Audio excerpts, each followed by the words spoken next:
മടങ്ങാൻ വഴികളില്ലാതെ 4 ദിവസമായി ചൂരൽമലയിൽ സ്ഥിരതാമസമാക്കിയ ഒരു KSRTC ബസ്.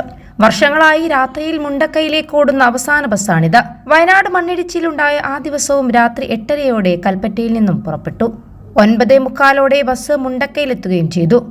എന്നാൽ ബസ്സിൽ നിന്നിറങ്ങിയ പലരും ജീവിതത്തിലേക്കാണോ മരണത്തിലേക്കാണോ ഇറങ്ങിപ്പോയത് എന്നുപോലും ഇപ്പോഴും അറിയില്ല. ചൊവ്വാഴ്ച വെളുപ്പിനെ ആ നാടിനെ മണ്ണിടിച്ചിൽ തുടച്ചു നീക്കിയതോടെ ചൂരൽമലയിൽ സ്ഥിരതാമസമാക്കേണ്ടി വന്നു ഈ ബസ്സിന്.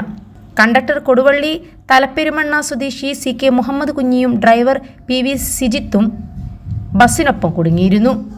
ഒടുവിൽ ബെയിലി പാലം പൂർത്തിയായപ്പോഴാണ് ഇരുവരും തിരികെ എത്തിയത്. പതിവ് പോലെ തിങ്കളാഴ്ചയും ബസ് ചൂരൽമല ക്ഷേത്രത്തിന് മുന്നിലെ റോഡിലൂടെ ക്ലിനിക്കിന് മുന്നിലെത്തി അവിടെ പാർക്ക് ചെയ്തു. ക്ലിനിക്കിനോട് ചേർന്നുള്ള മുറിയിലാണ് ഡ്രൈവറും കണ്ടക്ടറും രാത്രി ഉറങ്ങാറുള്ളത്. ചൊവ്വാഴ്ച രാവിലെ 1 മണിയോടെയാണ് ഉരുൾപൊട്ടിയത്. അൽ സലാമ ഹൈ ഹോസ്പിറ്റൽ